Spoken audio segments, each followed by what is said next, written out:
Assembly website. And please make sure all electronic devices are switched to silence. We'll start with introductions. My name is Deputy Hilary Jeune and I'm the Chair of the Environment, Housing Infrastructure Scrutiny Panel. Deputy Tom Coles, Vice Chair. Deputy Alex Curtis, Panel Member. Deputy David Wall, Panel Member. Constable David Johnson, Panel Member. Deputy Sam Messick, Minister for Housing. Natasha Day, Head of Strategic Housing and Regeneration.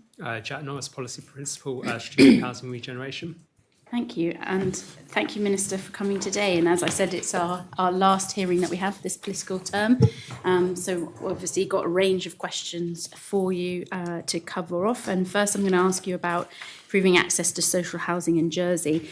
So the priority to manage access to social housing within the roadmap includes an action to undertake quarterly reviews of long-term applications with social housing providers to assess gateway applications that have been active for 12 months or longer. Could you give an update on whether this process commenced in January 2026? I believe so. That's right. We're arranging to go through this with the Gateway and Andean, yes. Yeah. Yep. So it's arranged, but It's not... arranged, it's not commenced yet, but it will be commenced. It's following the recent policy changes. That's the next step to...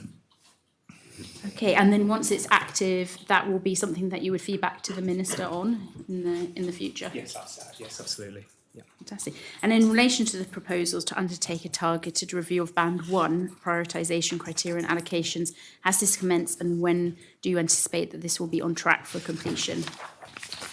I believe it's due to be commencing. Yes, that's commenced, yes. It's going to be commencing.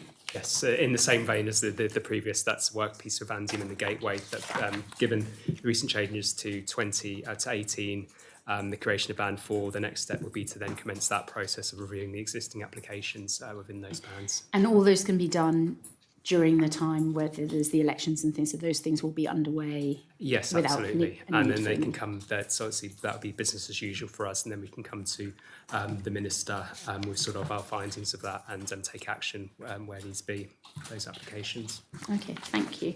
Mr. In relation to the proposals to lower the eligibility criteria for social housing from 25 to 18, are there any early indications about possible increases in demand on social housing? So we've already had 19 people apply for that. It's only been open for a very short period of time. That strikes me as a notably higher number than when we first reduced it. Well, we incrementally reduced it beforehand, and that didn't spike huge demand, but there was the occasional application that would come through then. So I wonder if this is just a burst right at the start because there's been a reasonable amount of promotion on it, but those applications are currently being looked at. They're being invited into Union Street for a face-to-face meeting to talk about what it might mean and work out their aspirations and how the system might work for them. So it's not going to be clear for a little while if that's going to be a sustained level of applications we frequently see through, or if it's just an initial burst at the start. But the Andium's building programme for social housing has gone well enough that I'm confident that the waiting list will be managed appropriately, even with a few more people coming through from that. And of course, when you've invited them in for that, then they can see which band they are in, because of course they could go into different bands depending on the other criteria that's needed. Yeah, and this also, I suppose, a question, because you also changed on other areas in the eligibility criteria about, for example, the residency requirements, that moving from 6 months to 3 months. Have you observed any changes in that particular change? I've not noticed any, unless any have come through since then, but none of that's made its way to me.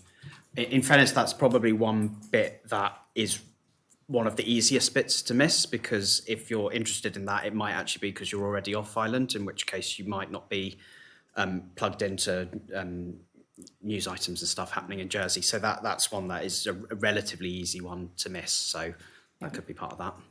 And coming back a bit to the lowering of the 8 to 18, and it's something I think there's been some articles in the JEP about, looking at the different types of housing for young people, and whether there is any reviewing to look at access to social housing as in other forms of, for example, shared housing, to be able to. And I know I've noted before that we've discussed that there's 2-bedroom flats seem to be difficult to shift for Andium, and whether there is something there for shared housing in that space, if there is for young people and they want to do that shared housing. Have you talked about this or assessed I this? think it's too early for that at this point. We were only just starting to get applications through that, and therefore only just starting to have those face-to-face conversations. And that is the kind of thing we'd look a bit silly if we made an offer for a kind of living and then young people fed back to us, oh, actually, we're not interested in that. So I think this kind of needs a little bit of time to settle before we might start thinking of those different kind of arrangements and hear from the young people themselves about what kind of things they're interested in. But would you suggest that that's something to look into and see the different kind of mixes of houses, so that once there is that obviously pool of young people who are applying, to see if there is different kinds of housing mixes that could be utilised for them? I'm definitely always open-minded. If our Gateway colleagues were in contact with the Guernsey equivalents, and they went to visit them a couple of weeks ago, and they saw the provision that Guernsey has in terms of their shared sort of starter homes for young people to then move into longer term accommodation. So I think that idea of having an alternative provision is there for consideration. I think it's in terms of seeing what the numbers are coming forward on the Gateway, and understanding if there's any additional needs which the Gateway are seeing, which then you can then consider whether there's a specific gap in that provision that might be necessary for young people. Yeah, I mean, it might be worth adding as well, there's complexity around the functioning of the residential tenancy law and who is principal tenancy holder. That is a broader area of consideration around things like housing and multiple occupation, which we don't have a legal framework for in Jersey, and definitely something from my perspective, given some things that have been going on with like lodging houses and needing to modernise that shared tenancies and arrangements for shared tenancies to be managed appropriately is something that needs development and would need to be considered in that context. No, thank you. And in the press release on the changes to social housing criteria, it mentions that the 18 to 24-year-olds would receive tailored advice from the Housing Advice Service, and those requiring extra support will be referred to organisations with expertise working with young people to build their confidence, develop skills. Are you able to provide more information about what advice would be given to young people and what this would look like? Yeah, so one of the things that we suspect might happen as a result of this is that young people identify themselves to us, having seen the headlines, thinking, oh, great, I'm now potentially eligible for social housing. And when we meet them and find out about them, we might realise that they have other things going on in their lives that mean they might be better placed on the partnership pathway instead, where they get more rounded support, and other agencies can be brought into that as well. So we might actually identify people for whom that route might be more appropriate. And when that's a good thing, because we otherwise wouldn't have known about these people. So we can help them go through that pathway if that's more appropriate for them. But also, in the ESH department, there are people with expertise in all sorts of things, employment and that kind of thing. So if, again, we encounter people and find out there's part of their life story that means they might need some assistance or advice on something else, that team can help point them in that direction. So it's more of a signposting support rather than anything that the government will be developing specifically? Well, not necessarily, because it might be stuff that government already does and helps young people with that they might not have been aware of, and the person who's helping them with their housing can be with them as that happens. And, they might even be on the same floor in Union Street and can help with appointments and explain it in the context of their housing stuff as well. So there is a specialist officer within ESH which will be involved in all applications. So that includes things like employment, access to income support. So it's we have sat down with the Gateway and gone through the process of who should be involved in across various different parts of ESH to ensure that the individual is getting the right support and advice, including things like safeguarding concerns and so on. So it's kind of all the different the different areas of government can come to them rather than they have to go to all the different. Exactly. Yeah. Fantastic. And we've talked a bit that you've introduced this general needs band 4 to access social housing, and it will not be subject to income limits. How do you reconcile this with the general approach of the income support system, which provides a means-tested framework for the housing component of essential living costs. So how does that marry up, I guess? So it has already been the case with Andium that if they go through all of the bands and they are trying to offer homes to people and they just happen to find that there's a particular home that is not suitable for anybody else who's on the list and they just can't shift, that they have the right to go to the private market.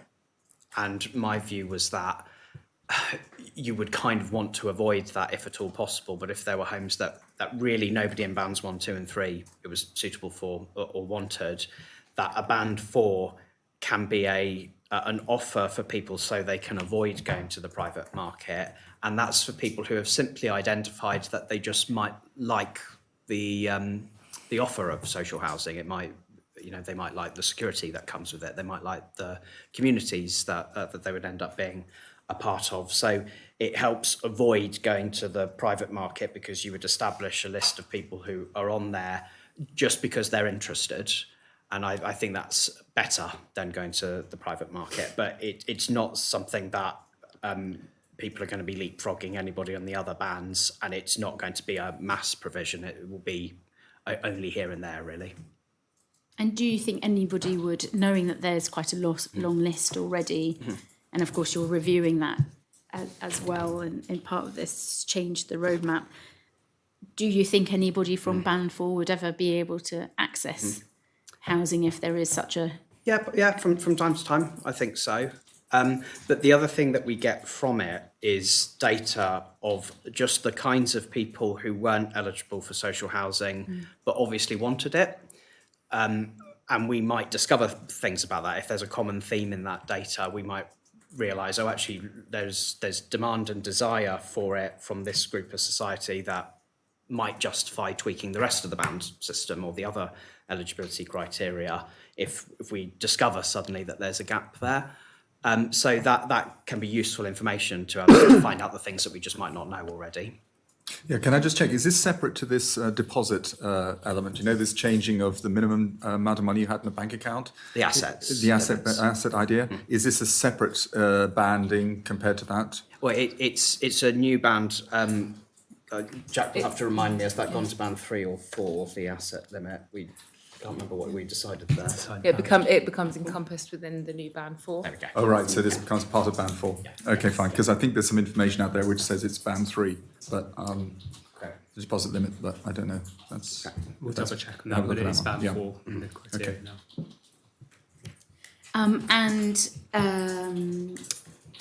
Of course, some of the discussions around, and we'll talk about that later with social rents and looking at, income thresholds and social rents. How does that all work, I suppose, if this band 4 comes in, where there are people who are wanting to go on the social housing list, but are not necessarily falling into the need, I suppose, of needing to access social health. How does that help with the data, or could that skewer the data, for example? Well, it depends what we find from it. But if we discovered that the bulk of people who were ending up on band 4 were only a couple of £1,000s above the income threshold, that might be a sign to us that we've misjudged the income threshold, and actually it ought to be a little bit higher. And that we won't know that until we see data on that. But that would be a useful thing, because it would show, maybe our income thresholds are slightly off and could do with some tweaking, and that would help inform that. Okay. And in band 4 is also open to individuals who currently own property but can apply, provided they agree to sell the property before being allocated social housing property. How will this operate in practice? Will the homeowner need to complete the sale of the property before a social housing property is allocated to them? I'm just thinking of the sequencing, because you could find suddenly that something falls through or goes ahead, and then there's not there's not a social housing space. I mean, there's always going to be that risk from any point of entry into social housing. I think it's at the point about where the undertaking is given and evidence has shown that that they are going to sell the property. Inevitably, that is quite difficult to control. If somebody does, the transaction falls through at the end. It's that would then fall on the social housing provider to manage. That's probably. It's not arisen yet, obviously, but how we would manage those type of cases where somebody does own a property. I'm not sure if that's something there's provision for, Natasha, in the RTL or to deal with those type of situations, but it inevitably would need to have that conversation with providers about how they. So would they be offered a place at housing and then they'd have to put the property on? You know, would there also be that way around? Is that So they could to go on the gateway. They would need to have the undertaking to sell. If there was then a property, if they were allocated and still hadn't sold the property, I think that was something that would have to be kept under to active review to ensure that the property was sold because they had given that undertaking to sell it. But at the moment, that it's, what is it, a 2-year wait? How long is the waiting list for a property in Andian? It massively varies depending on circumstances and what you're after. So you're not asking somebody, you would see that they are show that they will be selling their property, but they don't have to start putting it on the market to then be on band 4. Well, I think joining the band is one thing, being allocated a home is another. Yes, and I'm trying to work out when that process starts. So I think in terms of band 4, there's any particular issue with having somebody join the band with the intention, because a homeowner could be facing quite real financial hardship, you know, in defaulting on their mortgage, for example, through various family circumstances, what have you. So I think the key thing would be making sure that the sequence between signing a tenancy and sale of the property took place, and you'll know that selling a property can be inherently uncertain. So we haven't faced the issue yet, but I'm sure when we do have an applicant, we're going to give it some very careful thought.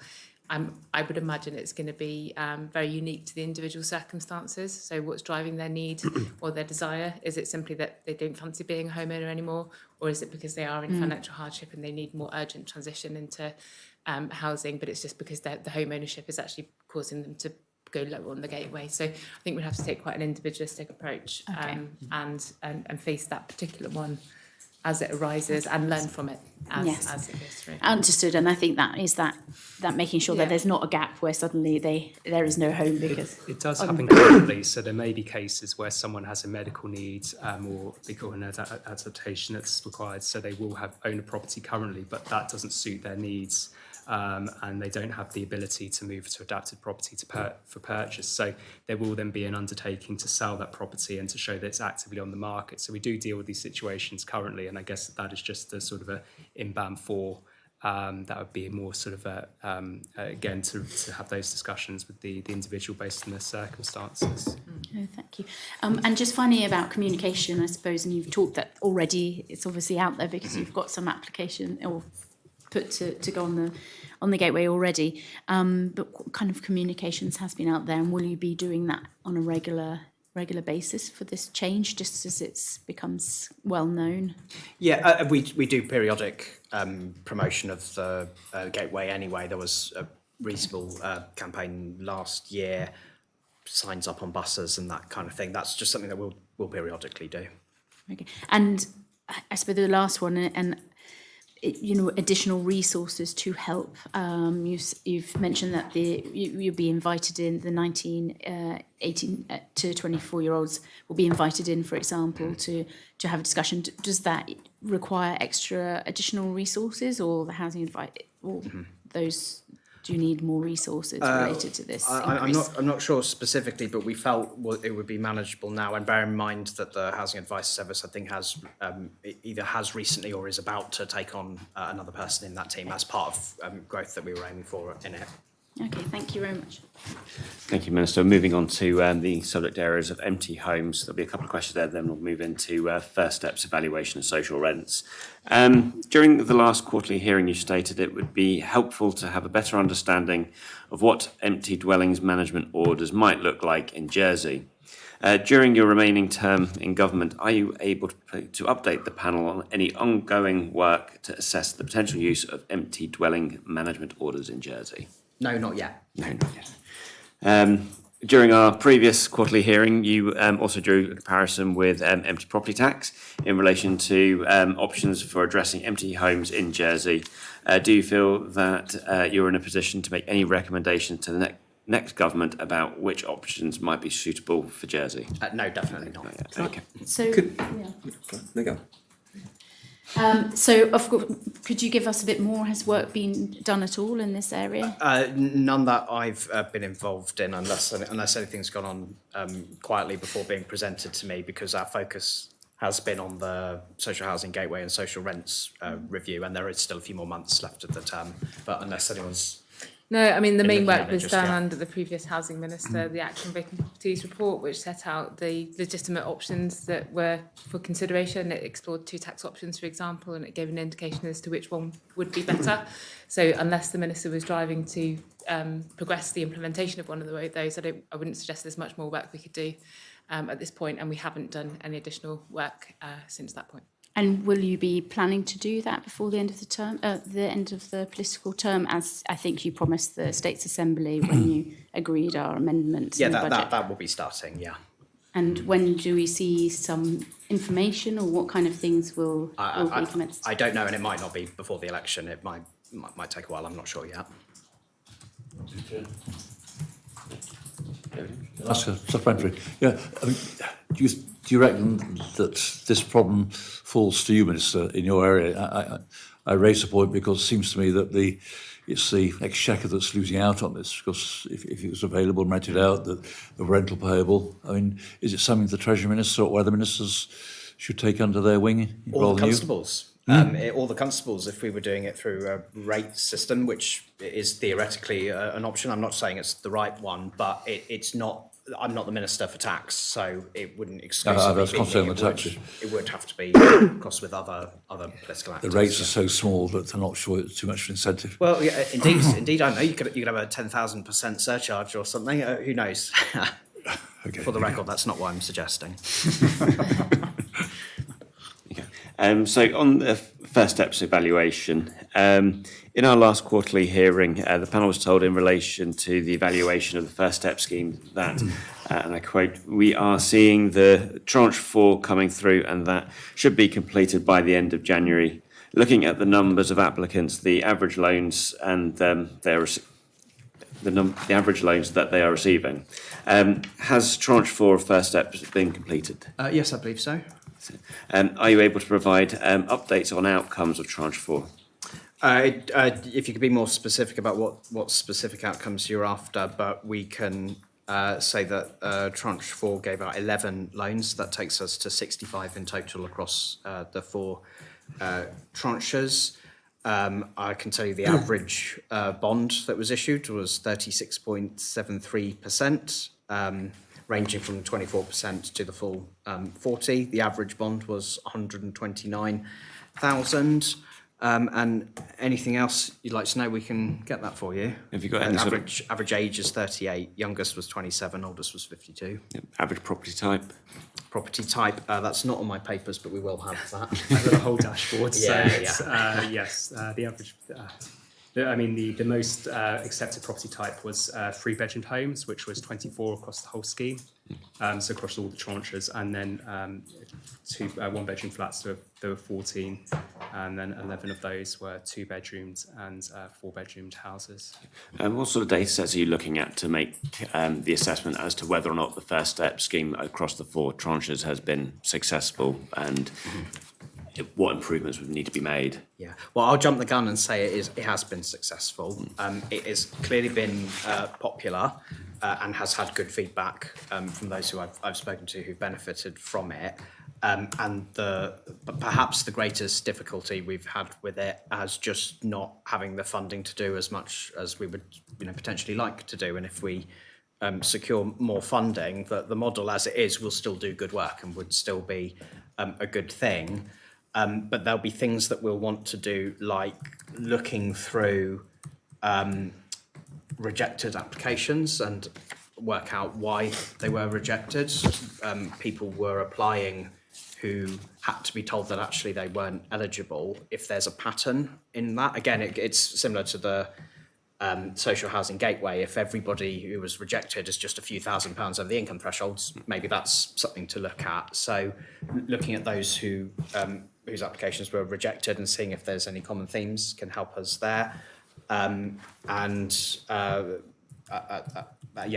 feedback from those who took part in it, if there were things that could have been administered better, if there were gaps in it. We do get some bits of feedback that we might not necessarily take on board. There were a reasonable number of people who contacted me who were ineligible because they'd owned property before and wanted to use it to step up to a bigger place, which obviously wasn't the purpose of it. So, I wouldn't necessarily be inclined to suggest changing that, but maybe there's communication stuff that can be improved on that or other things. Have you got any market indicators to see the impact that this has had on the open market of property transactions? That's something we need to be looking at and evaluating now, because obviously it's been an interesting time for the market in the last couple of years. So that's something to look at. The house price index does provide some insight as to the number of transactions that have been first time buyer related, and that's due out tomorrow.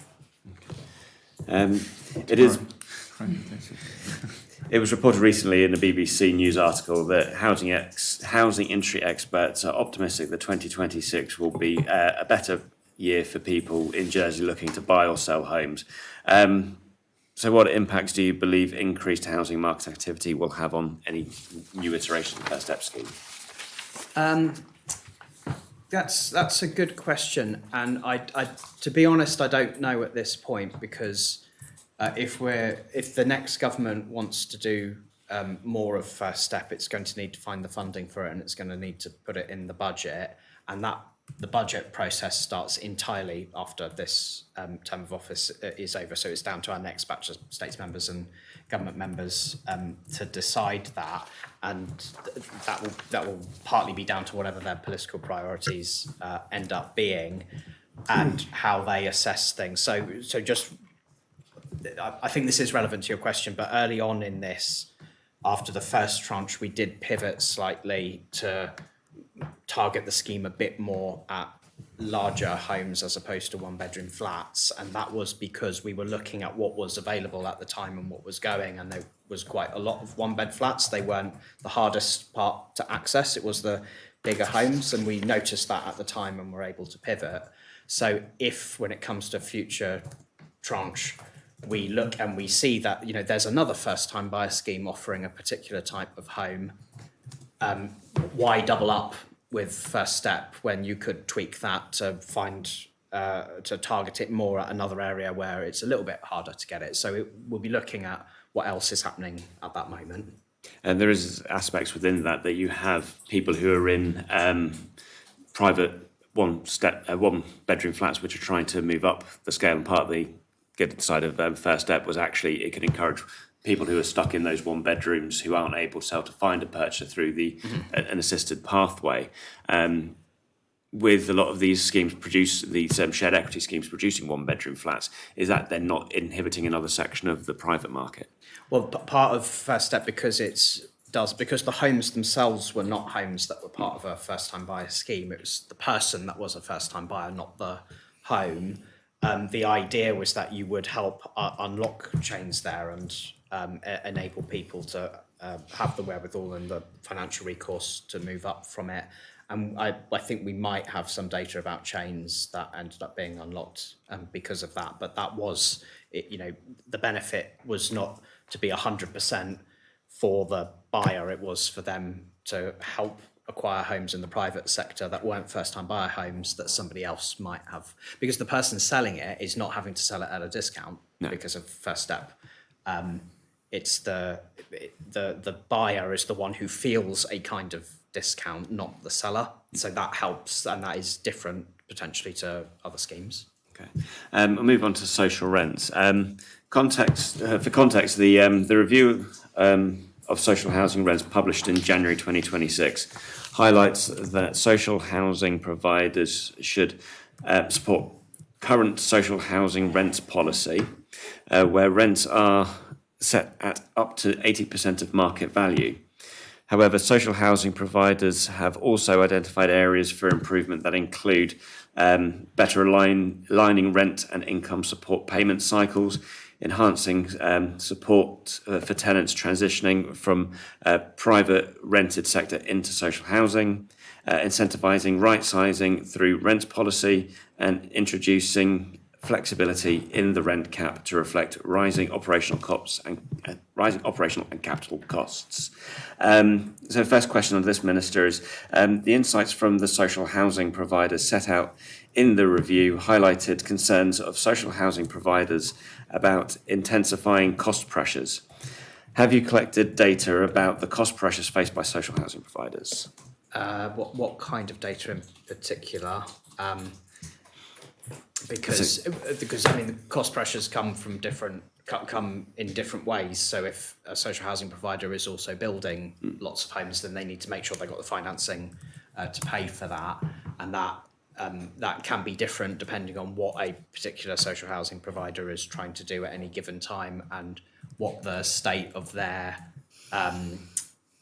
housing stock is, and if incidents occur that you suddenly find there is a problem with an estate and you need to spend some money sorting it that you weren't planning for. So I think it will vary across the different providers exactly what their specific situations are. Are those sort of conversations happening regularly, though? Are you up to date with if Jersey Homes Trusts have identified something that actually this might impact something, or? Yeah, I've got good communication with the chair of Jersey Homes Trust, and one of the things that we're looking to do as a result of this review is to have a social housing providers forum, which is one of those things. It's like, why didn't we have that before? But it's a good idea, and so that will help with communication from that. It will certainly help me, and getting people in the room and hearing from each other as well means we might pick up on patterns or particular pressures that they're facing. So that will all feed into it and be useful. Okay. Following the review of social housing rents and the identified areas for improvement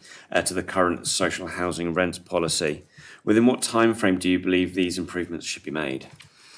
Well, there'll be some that we'll want to try to do whilst I'm still in office for this, and I am not in a amazing rush because I think a lot of this is relative common sense that whoever's in office will want to see happen. But we can start that, and it will take as long as it takes. Things like identifying some of the better alignments we might get between income support policies and rent policies. There might be a package of things that we identify need to be done, and you might do it one at a time. You might, they might come at a different time. So it's not a massive rush, but we'll work on it. Can I just ask on that, just for clarification, because sometimes I get a bit confused on this, but on income support, we've just agreed before, in December, I think, we agreed new levels for income support for different housing situations, whether it was the hostels was the biggest one, but 1 bedroom, 2 bedroom. Is that based on the market price, or is it based, so if you're in social housing, for example, you would be applying to income support up to 80% of that. How does it link? Like, how does income support link with that? So if you're in social housing and you're eligible for full rental component, the rental component will be whatever your rent is. And the rent will be based on the archetypes that Andian works out to work out what an 80% charge would be. I've probably not explained that well, but that's why I'm a works. bit confused. Like, where does it? Which side does it start? Like, does the 80% start going that way, or does the other way? So the rent setting practices from by the providers does have some varying methodology. Andim, as the Minister said, adopt sort of the archetype approach, which they moved to maybe about a year ago to try and standardise rent levels across comparable properties in their portfolio, makes it administrative easier, more fair. They are assessed against a market value equivalent and deducted to 80%, which gives the property value. Similar methodologies with the other providers. That then, in terms of how that relates to income support, the standard policy of income support is that the full rent can be covered. So income support don't need to evaluate what is a market rent or not. They just take it in good faith that the provider has done their job well to achieve the right rent level. And then the person will be paid as according to the level of assistance that they've been assessed to require. How that translates to non-social housing tenants becomes a little bit more complicated because we don't have good data on market rent levels across the island. That's a key part that will be coming through the residential tenancy law provisions for rent data collection. So the methodology adopted by our colleagues working income support policy draws from a number of different data sources, which includes benchmarking against the average rents that are being seen coming through Andim. Okay, because would that not be a concern that those that we agreed in December, for example, those like the higher end, of course that's up to, would that not mean that there would be that encouragement to set whatever rents are to that level instead of it being in the whatever private the market? sector? Yes, anyone who's not in the social housing, I suppose. Look, let's be frank about this. It's not an ideal situation to have people in private rental sector having to rely on income support to pay their rent. That is not ideally what you'd want. You'd want the private sector to be at a level where people who are living in it can afford without support. And it's not great that we have to do that, and it becomes complicated, and you run the risk of inflating rents because there is this free money available for a tenant to get support to it that they never feel because it just goes straight to their landlord. It's a weird system. We have to have it because if we abolished it tomorrow, lots of people would be in big trouble from it. But it's not necessarily ideal, and in an ideal world, you might want people who are in the private sector who are struggling to afford their rent having to claim income support. Maybe they'd be better off in social housing. And I hope with the RTL that over time that'll have an impact as well. But yeah, it's complicated, and it can have market distorting effects that are really difficult to track and understand how our input affects it. So, Minister, you mentioned before about the forum of social housing providers coming together as a way which would help be able to improve social housing. If you were to pick three other priorities in this area for improvement, what three would you give the highest priority to? So we need to have the social housing rents policy consolidated in something that's easily accessible and understandable. So at the moment, the social housing rents policy is split over a few different pieces, the stuff from when Andim was originally set up, my budget amendment in 2020, and that's odd that it's not all sat in the same thing, and having that in one place makes it easier to access, easier for tenants to understand the logic behind their system, and if they think they've got a reason to challenge it, they've got something to cite for why they might do that. So providing that transparency is important. Working with income support to get some alignment on certain things will be helpful as well. And the issue of getting into social housing and starting to pay your rent when you might have private sector tenancy that technically has a few months left on its contract, that's going to be really difficult for you. But it puts pressure on tenants to say no to a social housing offer because they've had the weird problem of it coming too early when they might not be able to afford lots of rent, but they're contractually tied into another tenancy. So getting flexibility in that is going to be really important. And that cuts both ways to social housing to be a bit more flexible. And if you have to give someone a little bit more time to come into that, you just might have to factor that in. And at the same time, eventually with the residential tenancy law, when people move on to open-ended contracts, they'll be able to offer a month's notice. So they won't be stuck in a position where, and I get this all the time, of tenants who are coming to the end of a fixed-term tenancy, landlord wants to offer them a 12-month renewal, and they're like, but I don't know when I'm going to get my social housing offer. And if it happens a month after I've signed a 12-month contract, where you might have to break a contract and pay a fee for it. So getting that sorted out is, I think that'll make a big difference for people who find themselves in that tricky situation. Do you believe any of these are deliverable within your last few months in office? Well, the last thing I've mentioned about the extra flexibility, that becomes the law when the residential tenancy law is enacted, and that will be before the end of my term in office. But there's obviously transitional periods in that, so people will still have to let their current contracts complete before they move over to the new system. So I will have made that inevitable by the end of this term of office. It would just will take time to actually be enforced. Okay, so my final question then comes is, if the long-term trend is to broaden social housing to a wider sections of the island's population, how will vulnerable groups continue to be supported in a targeted way? Yeah, well, we still have the banding system, so people who have faced urgent situations, when you widen eligibility, they do not get leapfrogged by people in a less urgent situation than them, because people can be eligible but not high priority even when they've got this new access to eligibility. So that maintaining of the prioritisation based on people's urgency and vulnerability at that point is staunchly maintained in that.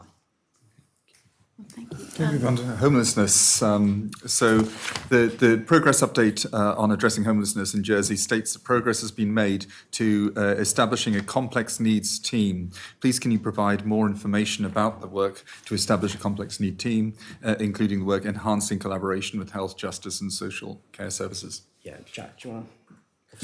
I mean, our complex needs team sits with it is with the offer that the housing advice service provides. So there's more development that can happen in terms of the specialist expertise that goes into that. The HAS is certainly working across multiple agencies now through through forums such as JMAP and MAREC. The links into to social services to children's So what does MAREC stand for? Multi-agency. Okay. Sorry, I'm trying to test you. I just safeguarding arrangements for sort of serious offences and Okay. to ensure. So there is a direct housing link into that, and they can take any housing sort of actions and responsibilities from those agencies. So whereas other agencies might have been holding housing issues for their clients, now there is a sort of centralised officers who can provide that assistance as part of those arrangements. Okay, thank you. So the homelessness in Jersey second quarter update report, progress report, stated in relation to the Shelter Trust that Strathmore experiences challenges when it comes to moving residents on to independent living in the community, especially for individuals under 18 years of age. This is due to an absence of alternative suitable accommodation. However, the homelessness in Jersey third quarter update report doesn't make reference to this challenge in relation to Strathmore. What is the status of the accommodation challenges faced by Strathmore, and have these been resolved? Very good question. I'm not sure. I'm not absolutely aware of that one, but we would. I mean, there is. Sorry, That's one to follow up on. Okay, fine, yeah, sure. Thank you for raising it. Yeah. And I think that I've got a Go on, question go on, on keep that going. because it's really interesting having these quarterly reports, and of course they do mention different things in different bits, and it would be really interesting to see what are the actions that come out of those reports. So that may not happen there because of course the data's picked up in the one before, but Yeah. it's what happens next with that kind of information. Well, I mean, the written reports by the providers at the end of the statistics is provided directly by them. We don't influence them in terms of what they say, and it will reflect their sentiment of the quarter. And we can expect that to change quarter to quarter, seasonal changes and different pressure points. I think the ministerial update that was published last month does very much try to pick up on some of those learnings that we've taken from the data. I think now we've got to a first year of collecting that data, we have a much richer understanding of what is driving homelessness, where the pressure points are, and that will then go towards identifying additional measures to support the issue. So I think the Minister's response last month, or the update, is very much the first set of reflections on that data, and we'll be continuing to monitor the data that comes forward to consider additional responses as we understand more. Okay. And actually, this kind of follow up, and this is about Frida from the same sort of third quarter report, and that is some families stay at Frida beyond the usual 4 months residency period.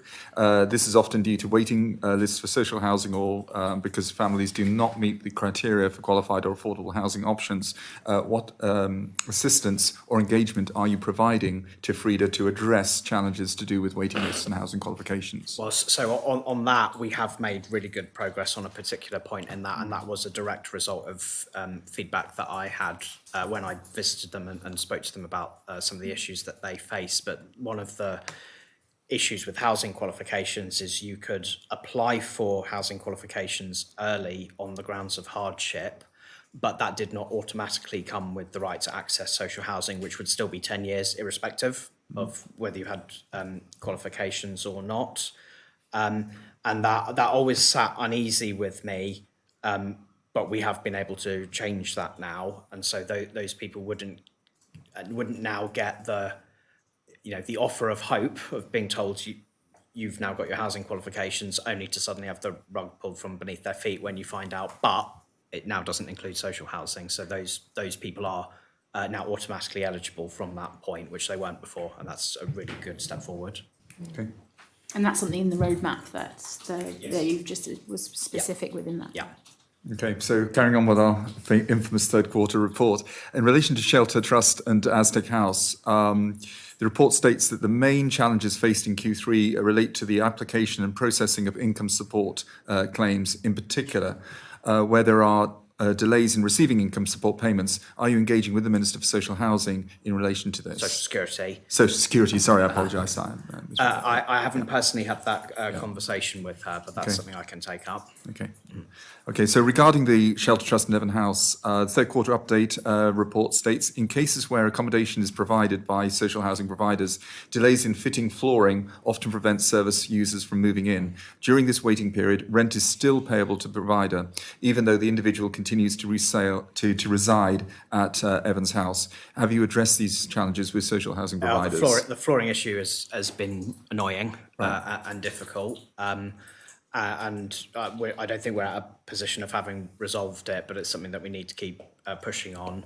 Antium, I think, would like to be in a position at some point where they can provide flooring as standard. Actually, I slightly go back on what I said before. There has been a bit of progress in that there are places now that where the carpet is in fine order, they're not necessarily automatically just ripping it out, and that will have made that a bit easier, but that won't be every occasion if carpets have deteriorated over a long time anyway, so it does still crop up as a problem, but we need to keep working with them and pushing so we can empower Andium to have the ability to provide some things as standard.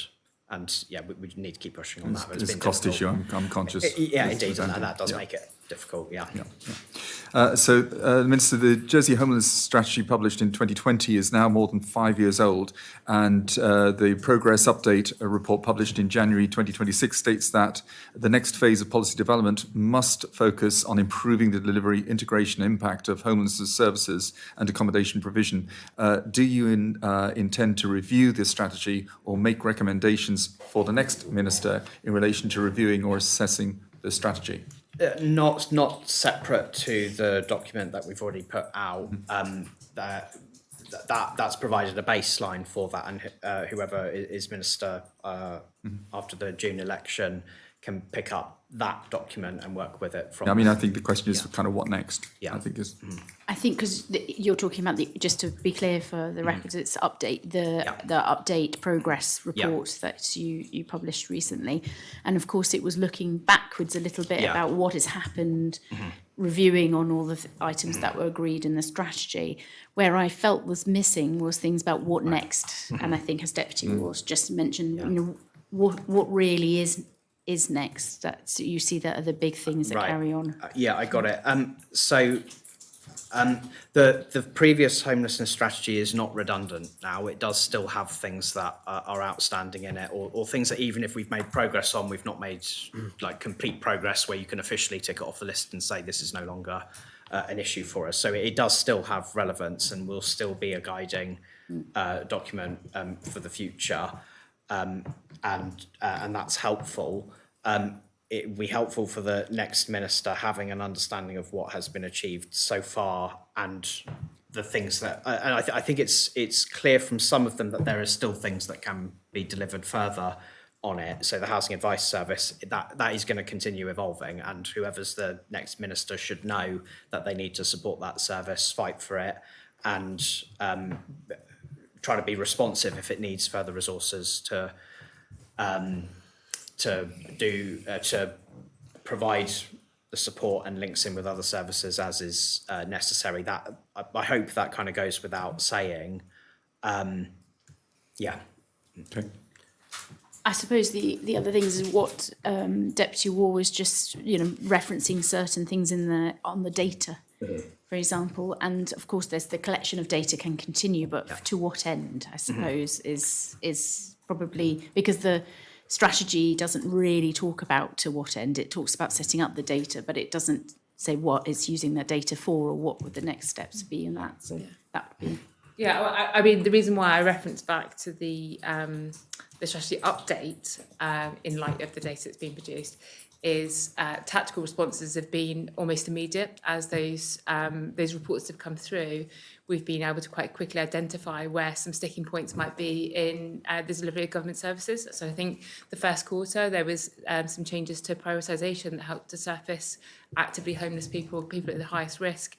Some changes to the gateway system meant that those people were then surfaced more quickly and we were able to resolve their situation more effectively.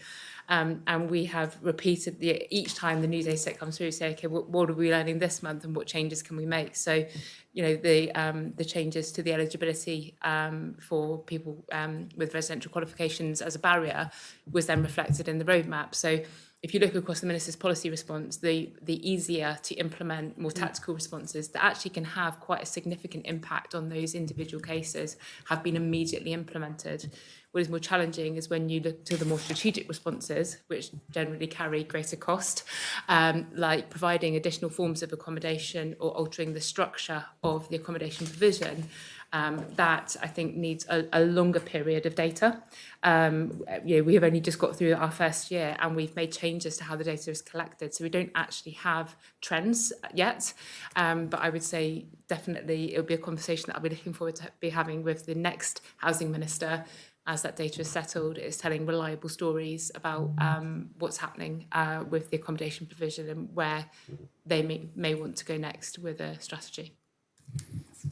Thank you. And slightly different sort of tack on questions here. So what impact has the specialist officer role from the Employment, Social Security and Housing Critical Support Team had on the ability of prisoners leaving HM Prison Lemoy to be housed upon their release?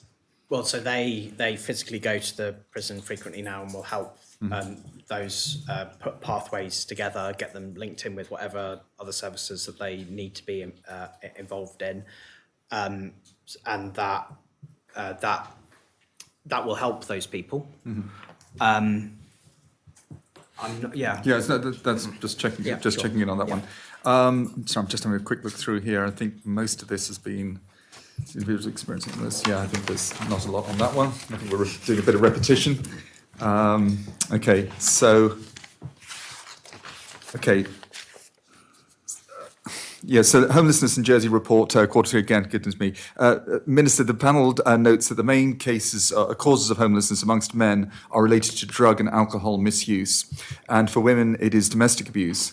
Please can you explain how you're engaging with the council ministers in relation to addressing the underlying causes of homelessness? Yeah, so we have the Homelessness Ministerial Group, which has the Minister for Home Affairs on that. She's obviously done a tremendous amount of work recently as addressing the recommendations on the Violence Against Women and Girls review was a big thing for this government, and she's obviously recently lodged legislation on that as well. So that's been a really important thing that the whole of government has supported, which hopefully will have an impact. The health minister and usually an assistant health minister as well come to that group as well, that's trickier because health is a difficult area for Jersey because we have our own independent health service, and running a health service is difficult. It has its other challenges as well, and no government is going to immediately fix all of that, and that has a knock-on effect for everything that our society is experiencing, including those who will engage with it, who have health issues that might at some point contribute to a health problem, might contribute to a housing problem at some point. So they are linked into it, and we support them in the transformation that they're trying to achieve in the health department, but there's no point in sugarcoating it. It's a difficult issue for Jersey, and we've just got to keep pushing, but they are linked into it through that ministerial group. Okay, RTL. Thank you. That's me, yes. Residential tenancy law, as far as we haven't got to that before now. Mechanisms, yeah. Yes, the last time, our last public hearing, you were in touch with the Appointments Commission and Judicial Greffier about recruiting members to it. So can you please update us as to the status of it and the likely establishment of the board? It's going extremely well. I had a meeting earlier today with those who'd been on the interview panels for that, who have put a recommendation to me for how to progress with appointments there. As I said, I've literally just had that in the last few hours, so I'd need to think about it briefly to work out whether to proceed or not, but I've been very pleased with how that's been handled. I've been pleasantly surprised at applications. There were 27 applications. It was one of those things in the back of my head. What if no one wants to do the job? That would be difficult and awkward for us, but that's not been the case. And my initial perception from those that have applied is that it was a really good mix and really good standard. So just once I've let their recommendation sink in, I hope to be in a position to ask the Assembly to appoint members of that tribunal very soon. Obviously, I've got only just over a week to actually lodge that proposition, but I'm confident we'll be in that position to do that.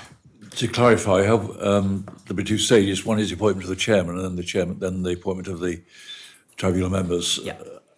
Has the chairman been determined as yet? That is for the Assembly to decide that. So Be a recommendation, will though, be in won't the it? proposition. At the same time, will the Assembly be asked to Yeah.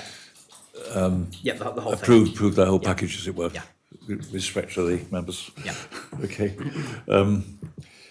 Going back to your ministerial response to the panel's review of the amendments, to what extent do you believe the remaining recommendations with a target date for Q2 of this year can be completed prior to the pre-election period?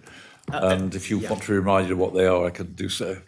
Well, yes, if there was any in particular you wanted to highlight, but yeah, there's several things that you've recommended in that we know are important and need to get done. So things like the model tenancy agreement, having that sorted, that work is going on there, and hopefully that will be a helpful thing for landlords and tenants alike. Guidance is a really important thing. I think we did really good work before all of that. We did produce a document for landlords and tenants, which was a good starting point on that. And my officers have been working with the Jersey Landlords Association with guidance that they've been working on as well. So those kind of things, that they have been a high priority. They're on track before end of lots been going on quarter. with Okay, that. let's see any others. And that will cover challenges for grounds for notice. That will be in the guidance as well, will it? Okay. And a few for later as well. Okay, thank you. And a related point in a way, can you please provide an update on the timeline for the introduction of templates and guidance to support stakeholders impacted by the changes? Sorry, templates. I think Is that template- the model Tracks, tenancy? I think they're model tenancy. Yeah, the model tenancy agreement is a template tenancy that they can use. Yeah. so. Where are we in our model tenancy agreement? That's one of the we'll have that. recommendations. Yeah, we'll have that. Yeah. Yeah, Aye. it's well progressed. We'd like it to go through final review and law officers review to make sure that we're issuing a template that will have widespread use, that is watertight and robust. In terms of other templates, I think there was some suggestion at the time of the scrutiny review of things like standard letters for notice and such like, because there are certain rules around it. Whether or not we have the full package of templates available for going live, I wouldn't like to make a personal commitment on that. The model tenancy is the high priority because the structure of the law is changing so much. We do feel that that's really important. But the team will be continuing working on the RTL after its implementation. We're very mindful that, through the transitional period, islanders will have questions. Some bumps or uncertainty may need some sort of additional support. So the resource is still going to be there to support the transition of the law, and that will include adding in additional bits of guidance if we find that they're necessary. Okay. Apart from the ones which you advise will be done by the end of the current quarter, not next quarter, isn't it? Sorry. There were some more far-reaching ones. You may well say that's not for you, but these include the civil penalties regime. Yeah, that's going to have to come at some point, but yeah, unless we can do it in the next 8 days, not likely. It's quarter two, so you've got a few more months. Well, we're not allowed to lodge Okay, right. 8 days from now. And lodging houses. There was some youth support policy development work related to lodging house accommodation. Yeah, but very much so. That will be a big piece of work when it comes In fairness, to you it. said it couldn't come before the election, so Yeah, indeed, it'll be down to the next government if that's a priority or not. But I recognise that it's something that's a piece of work that does need to be done. There's a model tenancy agreement you referred to. I'll leave that for a moment, then, thank you. All right, sorry. Well done. I was just about the communication of this because, of Yep. course, you have this tenancy, but it would be nearly a year. And, of course, there was a lot of noise when we were discussing the residential tenancy law, but then it's been quite quiet. I'm wondering if there's a set of Oh, communications yeah, that's been that worked will on be- now. Yeah. So you mentioned that you've got 8 days for lodging. Is that so? We expect to see the Commencement Act being lodged within the next That's 8. an order. That's an order. That's different. Yeah, this is for lodging for the States Assembly. Final question here is that, again, going back to our last quarterly hearing, you said something on the lines of, I've seen a little bit of questioning from landlords, and this is purely anecdotally, who had an awareness that changes were going through, but not necessarily an awareness of the commencement of all of that, who asked questions because they are trying to be careful. You still believe that landlords are not aware of what is going on, or generally, or have you any sort of anecdotally or otherwise evidence that they are well informed? So I don't think I've witnessed much more since I said that. When I made those comments, I had a few encounters with landlords who were doing the right thing and trying to be careful, and we had good discussions on that basis. I don't think I've had that much more since then. But I think on one or two occasions I might have seen things on social media where people had presumed that certain protections were now in place when actually they're not until the commencement. So I've had to say on a couple of occasions, nope, this is coming, but it's not quite here yet. So we will need to do that communications piece. Okay, but from what you say, then you feel that lots of the concerns have been allayed since the heat of the moment, shall I say, at the time of debate? Yeah, definitely. I mean, most people I speak to were always pretty relaxed about the proposals. And again, I just the other week had a landlord stop me and say, yep, well done. I've never had a problem with any of this. Great. So, most people are always all right with it. And when the commencement You met the comes- same people as we did then, go on. Well, those who are oppositional would obviously be the noisiest. But when you're sat in a pub and someone just wants to come shake your hand, that's a more friendly environment for that kind of approbation. Okay, thank you. Thank you. Okay, Minister, we'll wrap up on a few slightly disparate topics, starting with affordable housing in its various guises for purchase. And one that the panel has received from a member of the public specifically relates to the affordable housing scheme on College Gardens, highlighting a challenge in the resale of properties. And if I'm not mistaken, the scheme on College Gardens was it 40 properties with a 10% bond and a requirement to sell through the affordable housing gateway.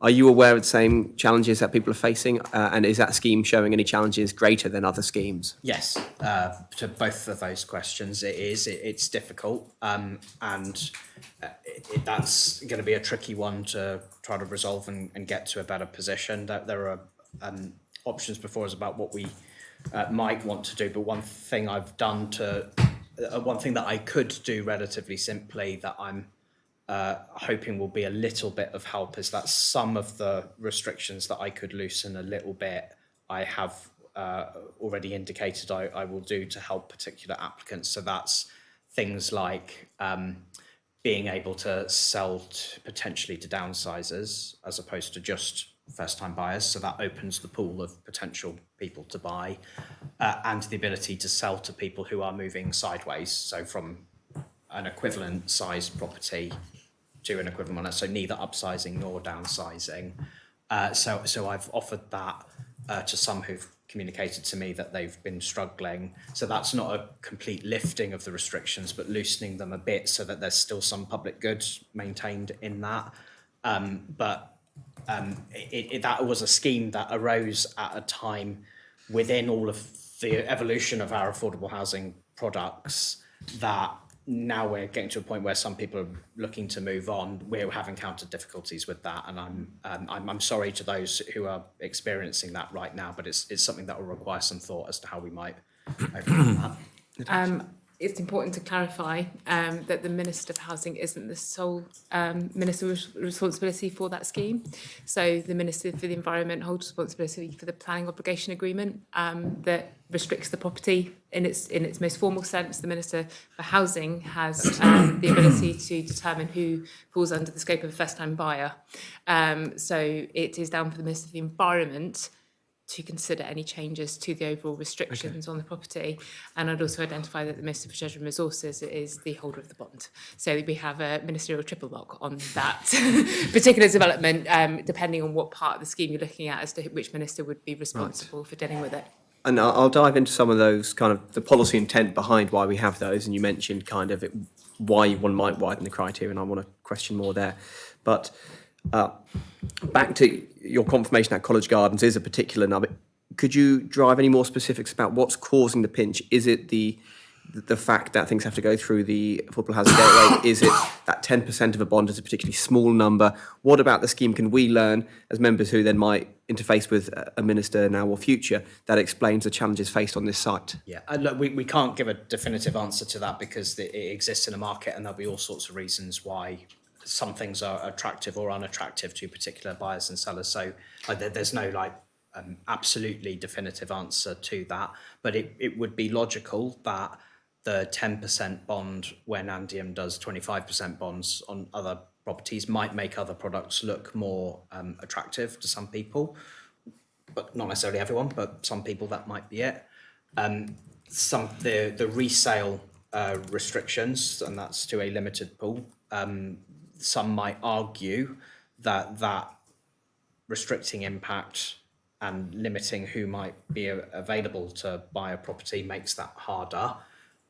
That's true, but it is also kind of the point, because you wouldn't want that site to be bought up by a big investor who buys something that the government delivered for the public good and turns it into a private corporate interest thing.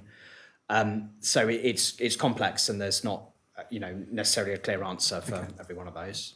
Okay, going back to your kind of the policy intent, and you mentioned how one could pull levers to make it more flexible. You gave example about upsizing, downsizing, mid-sizing. I don't know what the term for that. Sideways, side sizing. Is the policy intent there, in essence, it sounds like, to ensure owner-occupiers can access the market? Yes. And is that then, is your view that those that have these restrictions, and as you mentioned, there have been, I think yourself and other ministers have kind of tweaked the eligibility. Is that about ensuring its owner occupation now more? Is that seen as a more relevant thing for unassisted purchase products, shall I say? So properties that had those FTB restrictions in particular. Are you seeing that a direction we might have to head, given the kind of the maturity of home buy, and now it's kind of refinement in the 2022 sites? Yeah, I got to say that kind of thing is something I really would be reluctant to. I think it would be a shame that over time, bearing in mind we are a really small island and we don't have unlimited space to develop housing offers, that we secure a really good way of assisting people the first time round, and then once they then resell it, that benefit's completely gone and you'll never get it back again on that plot of land on an island with not a lot of land. I am reluctant to lose things from that sector when they're in there. Because I wonder in 100 years' time, will we have anywhere left to provide first-time buyer support, etc. So, some may want us to do that for the moment we're in right now, but I have a degree of reluctance of that because of what it means for the island in the long run, losing opportunities to lock in first-time buyer benefits for future So just to generations. push on what that benefit for a first-time buyer would be, given these are not people who would be on the affordable housing gateway, I presume they're those who qualify having not purchased and owned property before. For most of those sites, say, zoned under the 2002 plan or previous plans, or even, the 08 changes. What I'm trying to understand is what advantage does a first-time buyer get by having that site reserved as first-time buyer? Is the policy aim to drive an artificially deflated value to the site?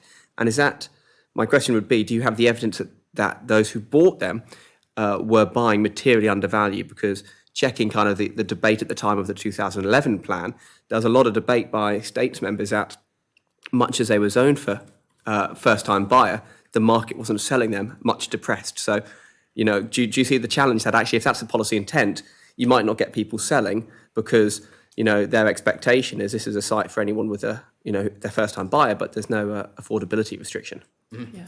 Yeah, that's all really good points. Yeah, that's part of what makes it so difficult. Okay. Then looking at the data to help drive those things, a question was asked in Assembly. I asked the question, written question 14, about data that was held on first-time buyer restricted properties. Your response said there is currently no comprehensive list of sites with affordable housing or first-time buyer restrictions. Work is underway to bring information together and make it publicly available. If work's underway, could we grab an update on where we are on that work? Yeah, I'm not sure that there is a meaningful update on that unless I'm wrong about that. But that as a piece of work is a good idea because I do frequently get people coming to me who have bought a home with first-time buyer restrictions on, but they've cropped up at all different times under different plans, etc. And it's not always clear what the restrictions are, what your limits are, what you've got to bear in mind, and all the rest. And that can cause difficulty for some people.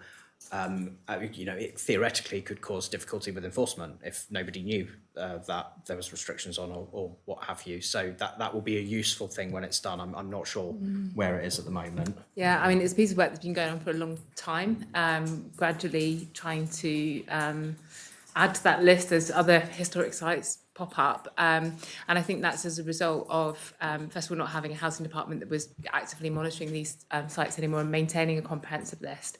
But with the changes in the planning system over the years and how these sites were designated, some have been through state's decision, some have come through an island plan process, some actually exist outside the island plan process and are just by virtue of state's loans and things like that. So it's a bit of a minefield of different schemes, of different times, of different terms, and we're trying to get as a comprehensive view of what they are to make sure that any decision that the minister makes to vary the terms, allow exceptions, are actually permissible under the original terms of the original scheme.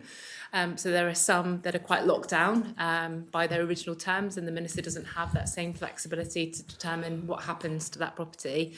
The purpose of the first-time buyer policy that's now published is trying to simplify. It has always been to try and simplify that as much as we can, but we do need to make sure that we've got a good evidence base that we can draw from. We wouldn't want to publish it too early because we wouldn't want people to think that they weren't subject to the list, and it's actually because we hadn't weeded it from the history books yet that it should be on the list. So I think once we've got a bit more confidence, then we would look to make that available.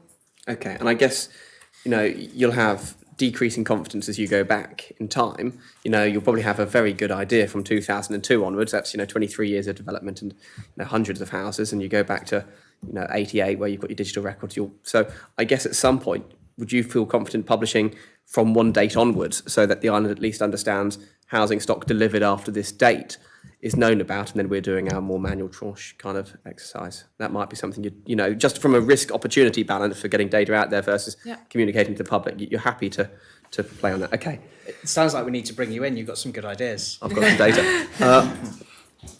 Turning to another Quan asked about on the 20th of January, that was asked to you, Minister, about St Saviour's Hospital by Deputy Reniff.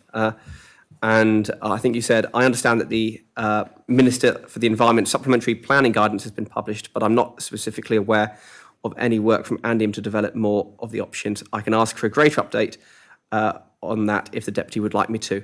Have you got an update? I felt like his question was asking for an update. Have you had an update since the 20th of January? I had a very brief update earlier today on it, but I think most of that update is that a more comprehensive one is on its way at some point. Okay. But soon, or Yeah. Okay, then we've got a couple of final rounding up questions. I'll take one and then I'll leave the last one for the chair. But the penultimate one would be part of your reflections. And so this is the last quarterly hearing we're having with you, Minister. And so looking back over this term of government that you've sat as Minister for Housing, what would you highlight as the biggest surprises you've had in taking the ministry, and as well as the biggest challenges? Mm-hmm. So it's a challenging portfolio in general. Jersey has a housing crisis, and I went in with my eyes open to that. And so, I wasn't naive about that. I knew that would be difficult. The reflection I have is that, unlike my first stint as housing minister, because I'm fortunate to be able to compare, I went in with a much clearer agenda, not just in my head, but on paper, as well as to what I wanted to achieve. And I think if I hadn't had that, I would not have accomplished a fraction of what I've been able to. The residential tenancy law in particular, if I hadn't on literally day one sat with my brilliant officers and said, right, let's do this to it, then I don't think we'd be sat here with a law that it probably wouldn't have even been lodged by now. So I think that reflection of going in, having spent a lot of time thinking what would my agenda be and how could I crack on with it as quickly as possible, meant I was in a much better position than I was the first time I was housing minister, where I went in far too open-minded about things and therefore spent a lot of time thinking of what the solutions were rather than implementing solutions. I think in terms of a surprise, I'll be honest, I thought it might have taken 2 attempts to get the residential tenancy law approved by the states, and getting it done in one was a little bit surprising. I had a plan B, and that plan B went in the bin when plan A worked. So that was a bit surprising, but very pleasing at the same time. They say you should always turn up to an interview ready to share a mistake you've made in the past or something you could have always done better, as a way of showing reflection. So, Minister, likewise, is there anything in this? Oh, no. This isn't an interview, but... Yeah. Oh, no, I wish I was better prepared for that, because I'm sure there have been tons of them. I make mistakes all the time, but I try to learn from them as frequently as possible. I think there might have been occasions where I misjudged what people's reaction might be to particular proposals, and I might have gone in anticipating a conversation of one tone and turned out I was completely wrong. The conversation was of a different tone, and that affected my preparedness to know how to arrive at a solution there. If you give me more time, I can try and come up with examples for you for that, but you do often get surprised when you go in for for some discourse on something that you thought you had a strategy that was ready to go to get an outcome, and suddenly realised that actually the landscape you were dealing in was not what you anticipated, and that can mean pivoting very quickly or actually not getting done what you wanted to get done. Yeah, before I ask the last question, I suddenly realised that we haven't actually asked you this as you were talking about it, and so just to make sure, are you planning to lodge anything in 8 days' time? Not apart from the rent tribunal membership. Fantastic, that's good to hear on our side, and the amount that we have, but I just thought we'd better ask that just in case. But Minister, as my last question, I'd like to ask what advice you'd give to the next Minister for Housing, particularly in relation to the recently published Common Population Policy Annual Report 2025 and its implications for the development of the next island plan. Yeah, I mean, the general advice is go in with your eyes open and do your homework beforehand. I think it is a huge failing of our political system that we get lots of really well-intentioned people who have not got the detail and credibility of a manifesto behind them that you see in other systems, and that is something that leads to a huge amount of waste in government time, money, frankly, as well, and efforts. That means we, as a jurisdiction, naturally take a lot longer to do things than if you had a system where people go in with much more defined manifestos that are informed by the reality of what a government is actually doing, not what you think a government might have been doing. So for whoever becomes housing minister in June, because I don't know who the candidates are, I don't know who to address this to, but I would say to them, be on top of what the situation actually is, properly read the information that is out there and see what has happened, so that when you come in, even if you've got good bits of your agenda, there will still be leftovers from the previous agenda that need to be rounded off somehow. And if you know what those are, you can factor it into your list of priorities. And you're not taken by surprise in having to be the spokesperson for a policy that wasn't your doing, that you might not have been aware of. So I think I've been effective in my 2 years because I went in well informed of what was happening in the portfolio with clear ideas of what I wanted to achieve. And I hope that whoever the next housing minister is comes in with as much of that as possible as well, because that's what will make them effective. But specifically on the new the population policy annual report, and it's not the population policy, but it's the annual report, but it kind of is a bit more detailed in what that looks forward. And relation to the fact that we will be having another island plan potentially coming, and this will inform that. You know, have you thought putting those together do you see some changes in the direction of what's, that advice? Yeah, so that's a good question. I had the benefit of having been in the Assembly for the last island plan debate, so I know a bit about how that works, the challenges of it, how that proceeds through a States Assembly, etc. So I didn't have to think too much about that, having already been through one. If the next minister is to be someone who hasn't been through one before, then I would strongly recommend that they get as well informed as they can about that process as early on as they possibly can, and perhaps look back at the debate over the last one, because when you put an island plan together, there are really difficult trade-offs. And if you don't have your principles set from the outset for what you want an island plan to include, and you go in too open-minded and incoherent in yourself in what you want to see, you can end up having all sorts of contradictory positions where you might propose a good thing for this element of the plan that is undone by a mistake in another part of the plan because you haven't properly thought it all through properly.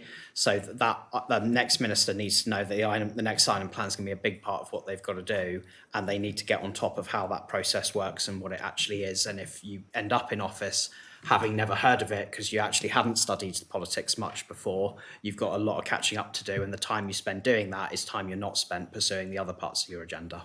No, thank you, Minister. I'm just looking if there's any other questions.